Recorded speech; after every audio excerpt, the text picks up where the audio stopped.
آخر من يخرج من النار رجل يشوى في النار ثم يخرج فحم قد احترق ويوضع على باب النار ثم توصد النار بعد ما يخرج.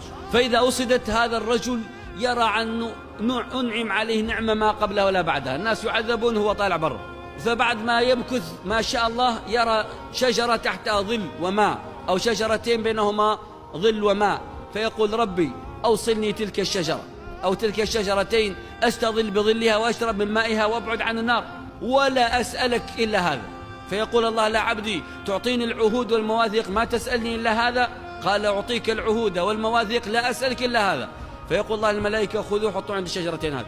فيأخذوا الملائكة يحطوه عند الشجرتين، ينبسط بعيد عن النار وعنده شجرتين وعنده ماء. فبينما هو جالس شوي يشوف الجنة، معقول هذه الجنة أنهار وأشجار ونعيم وأنوار وشيء، يقول: يا رب ما أسألك تدخلني الجنة، لكن حطني عند الباب مثل ما كنت عند باب النار، خليني عند باب الجنة. يقول الله الملائكة حطوه عند الباب. الآن وصل باب الجنة والباب مغلق، يقول: ربي دخلني الباب من الداخل بس. يفتح وندخل عند الباب، ما أدخل جوا، عند الباب من الداخل.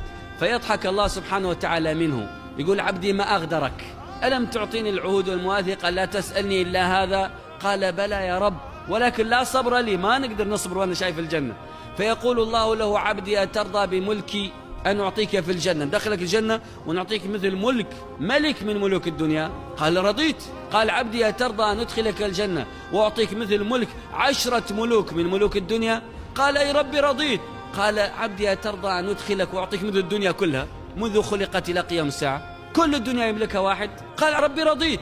قال له: لك ذلك ومثله ومثله ومثله وعشرات أمثاله.